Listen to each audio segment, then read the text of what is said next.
After making that Things You Didn't Know About Suikoden video, I'd done some more digging into Suikoden Stardust Castle, and I was able to track down some more information about the game's story. If you're not interested in a recap or how I found all of this information, skip ahead, I'll timestamp it so you can jump into the game's story.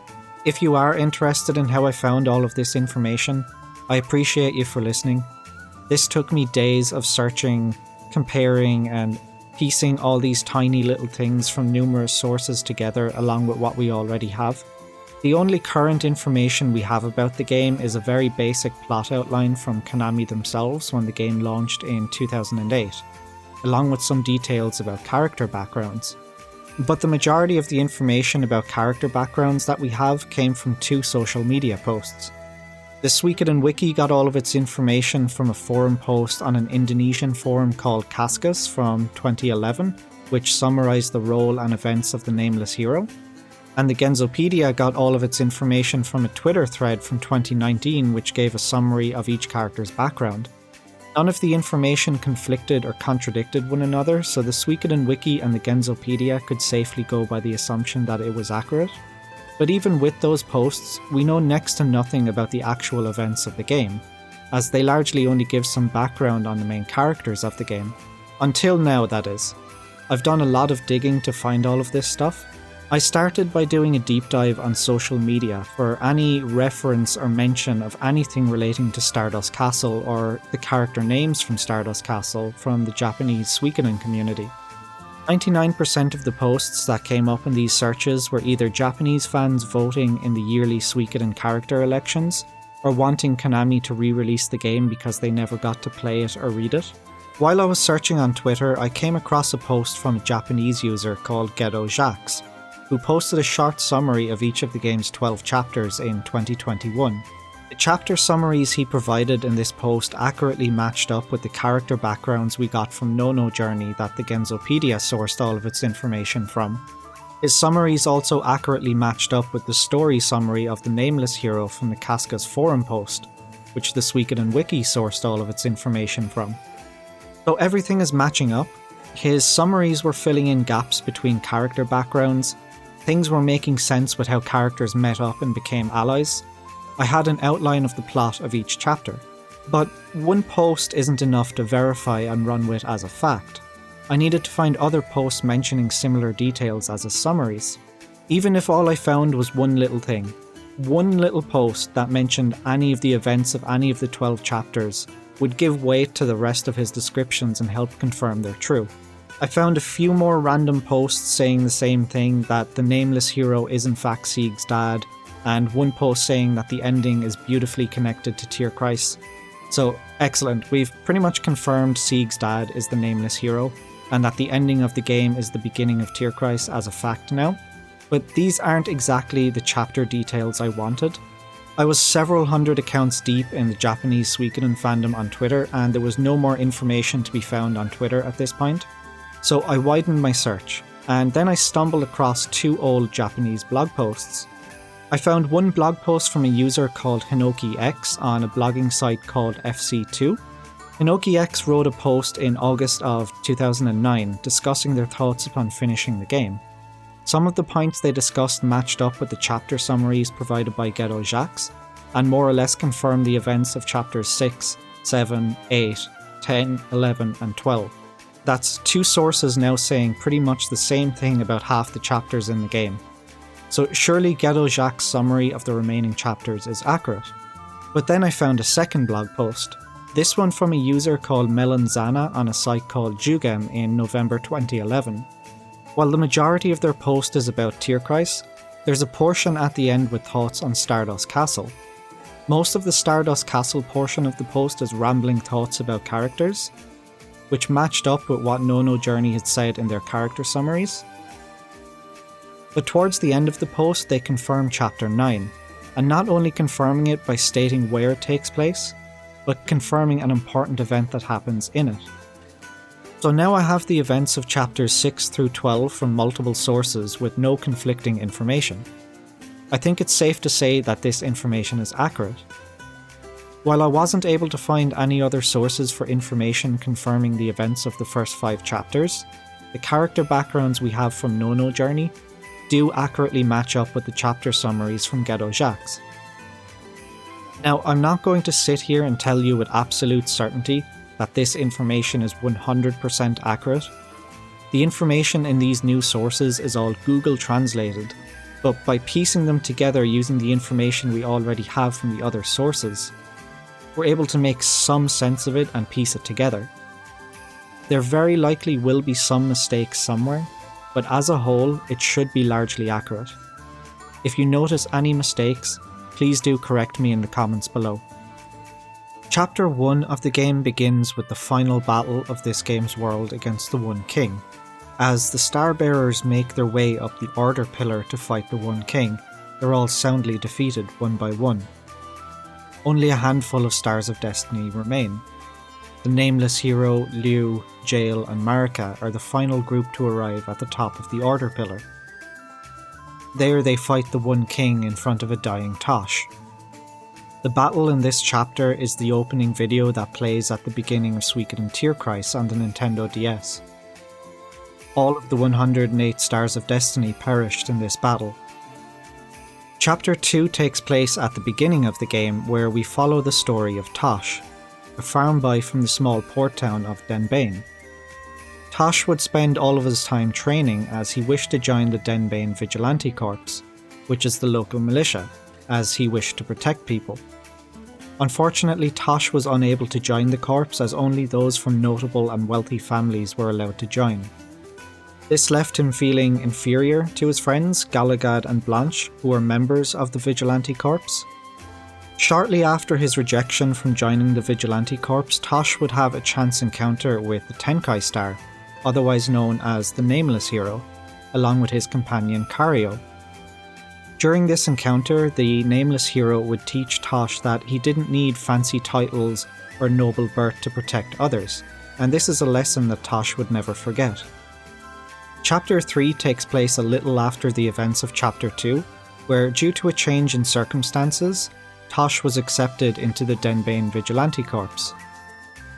Tosh would spend his days in the corps battling pirates and protecting the port. During one of these battles, he encountered a pirate and his daughter named Brandon and Tita, who informed Tosh of an organisation called the Perfect Order, or the Perfect Order to Come, which is this world's equivalent of the Order of the One True Way from Tierkreis.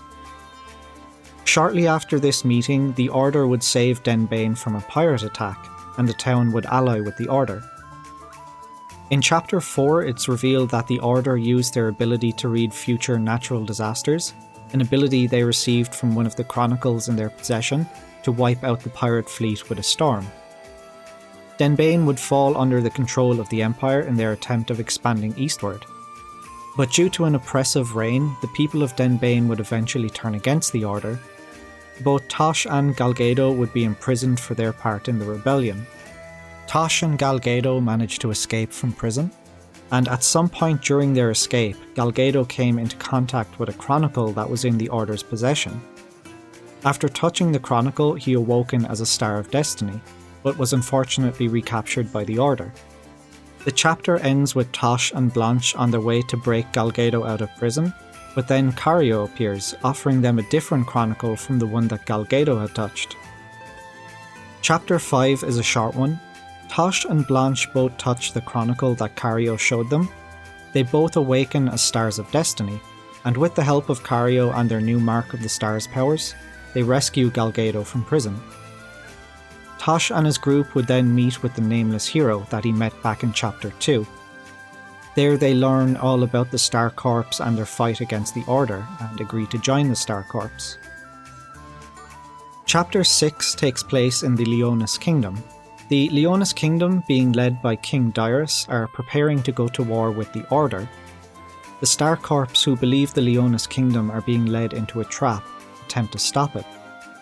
Tosh and his group would clash with the King's son, Prince Jemiah, and the Prince would be injured in this battle.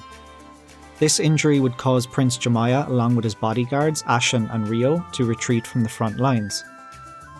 Despite the repeated attempts of the Star Corps to halt their advance, King Dyrus and the Kingdom of Leonis march on at the advice of Skyle. the High Mage of the Royal Court. Chapter 6 comes to an end with everyone in disbelief at what they're seeing, a world fusion before their very eyes. Chapter 7 begins with the army of the Leonis Kingdom weakened and on the verge of defeat at the hands of the Order. The world fusion event has wiped everyone's memories. Prince Jemiah, who is now King Jemiah, seeks out the aid of the Star Corps. Suddenly, an exhausted Ashen appears. He discovered a book, a chronicle, and regained all of his memories. He remembered everything from before the fusion. He remembered that King Dyrus, along with 3,000 soldiers and Rio's parents, all disappeared in the world fusion. Both Jemiah and Rio touched the book and regained their memories, but both would suffer greatly from the memories of all they had lost. As they begin making preparations to once again fight the Order, a messenger arrives and they receive a report. Their kingdom is being attacked by a group of renegades dressed in black armour. Chapter 8 opens with the forces of the Star Corps and the Leonis Kingdom advancing on these renegade Black Knights. It's revealed that these Black Knights are actually the Leonis Kingdom's army from before the world fusion. They should have disappeared during the world fusion, but somehow managed to survive thanks to magic cast by Skyle, though they would all lose their sense of self in the process, with the exception of Skyle. King Jemiah's forces fall into a state of shock and panic at the news. Cario uses his chronicle to attempt to restore the renegade Black Knights back to normal, but unfortunately only their armours and weapons would be restored. Their human bodies would begin disappearing. Just before disappearing, King Dyrus would regain his sense of self, and would kill Skyle. Rio's parents would temporarily regain their sense of self and embrace their daughter before disappearing. Chapter 9 takes place in the past, in the original world of the Beskeel people, the original homeworld of Cario and Skyle's people. It's revealed that Cario's real name is Cario Lennis, and that Skyle's real name is Scaromagus. It's revealed that Skyle was advocating for their world to disappear through fusion, but nobody on the Beskeel Council would listen to him. The Beskeel people had stopped having children, with Cario and Skyle's generation having been the last to be born. The Beskeel people simply accepting that they were fated to die out. As nobody would listen to Skyle's attempt at convincing them of world fusion, he would begin capturing the Stars of Destiny and experimenting on them, attempting to manipulate their minds. Skyle would repeatedly fail in his attempts, leaving 9 of the stars in mindless vegetative states. Skyle would then abduct his 10th victim, a woman called Euelis, who happened to be Cario's lover. Cario would manage to rescue her, although both would lose their mark of the star in the process. Cario goes to speak with the captured Skyle, but then a world fusion event occurs. The world of the Beskeel people merged with another world, and most of the Beskeel people disappeared in the process. Cario would lose his memories of his world and his lover until once again becoming a starbearer in the fused world. In Chapter 10, Tosh would exchange information with starbearers from another world in their preparation for their final battle with the One King. He would discover that their two worlds are very similar, almost identical in fact, with over 70% of the starbearers having the same members and names. Both of their organisations would also share the same name, the Star Corps. He would even discover that both leaders of the Star Corps were different versions of the same person, and that both had lost their sons, although under different circumstances. In Stardust Castle's world, the nameless hero, lost and suffering in grief at the loss of his newborn son in an accident in the corridor, would join the Order, while his wife would become leader of the Star Corps. His wife would later die in battle against the Order, and the nameless hero, discovering that his son might still be alive, snapped out of his grief and became the new leader of the Star Corps. The two nameless heroes would pledge victory for one another, but this turned out to be their final farewell. In Chapter 11, it's revealed that in the other world, the nameless hero's son died in an accident, but the roles were reversed. It would be his wife who would go on to join the Order, while he would lead the Star Corps. The nameless hero's wife would go on to become a senior member of the Order. The nameless hero struck down his wife, mistaking her for attempting to perform a ritual using one of the chronicles. However, the chronicle was acting on its own. with a scheduled world fusion event occurring. The One King descends on the world. The Star Corps discover a way to defeat the One King through materials left behind by Skyle. Chapter 12 begins by revealing the method of defeating the One King that Skyle left behind. It was a technique that sacrifices the lives of 107 of the Starbearers to destroy the One King. After all the suffering, pain and troubles they went through to stop the Order, they all agreed to be sacrificed. The One King is defeated and disappears. The nameless hero, the only one still standing, empty and alone, begins to cry at all he has lost and sacrificed. Suddenly, he begins floating, and his body starts to transform. He becomes the One King. The One King appears in the world of Tosh as we return to the beginning of the events of Chapter 1. As the Starbearers fight the One King, he cuts them all down one by one, until only 4 remain: the nameless hero, Marika, Jael and Liu, who would reject the One King's offer of his perfect day, and instead decide to fight to the death. The game ends as Tasha's world is merged into the world of Tierkreis, the fusion we see at the beginning of the game in Flassaria Forest, where Sieg would find the Chronicle of Shining Legacy. And there you have it, the summarised story of every chapter of the lost Suikoden Stardust Castle. Now, like I said at the beginning of the video, the information may not be 100% accurate, as it's pieced together from multiple sources, Google translated, and then further pieced together with other previously known information. There very likely are some mistakes, but it should be fairly accurate overall. If there are any mistakes, please do let me know. I hope you guys enjoyed this video, as it took a lot of research to piece this story together.